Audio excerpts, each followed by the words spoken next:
and welcome back to Gapy's Garden. I wanted to show you the tomato starts that I planted this year. I am doing something a little different, kind of an experiment as I usually like to do, and I'm using these root maker containers. I planted one of each of my varieties in one of these, and it's supposed to help with the root system, and it air prunes the roots. There's lots of little holes in the bottom here.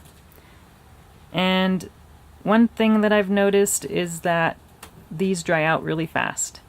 So you have to really make sure that you water them pretty regularly, and you can't bottom water these like I usually do with my tomatoes. So that's another thing I'm not too fond of about these. And also the containers are a really hard plastic, so you can't really, they're not very flexible. So I'm not sure how hard it's going to be to get these plants out of the containers. But I'm going to give that a try here in a bit. But I wanted to show you the growth difference between the ones in these containers and the regular 3.5 inch containers. So this is an oroma variety, which is a plum tomato. So here's one that I have in a 3.5 inch container, and then this is the Root Maker Pro, or the Root Maker container next to it. So if we look at the growth, let's see if you can see that. You can see the Root Maker one is a lot smaller, probably by an inch or two than the other one. The stems are about the same, so but the plant is noticeably smaller than that of the other one. So there's definitely a difference there. These have been in these containers for about 4 weeks, I think, and they do say that they don't recommend leaving them in for too long because they will get root bound.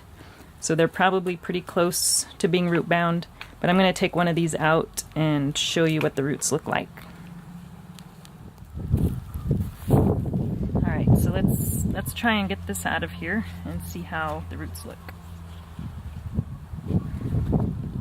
Like I said, this is a really hard plastic, so I'm not sure what the best way is to get this out. It doesn't seem to want to come out. There we go. So here are the roots in this one. They look pretty good. It doesn't look too root bound, but it does look like it might be getting close.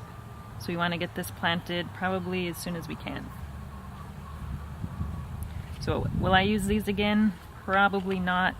I'm just not really a fan of the way these work, and I like to leave my tomatoes in containers for a lot longer than what these may require. So I might use them for something else, but I probably won't use them for tomatoes again. So that's just my thought on these containers. They might work better for some greens maybe, but yeah, tomatoes and peppers I would not recommend them for.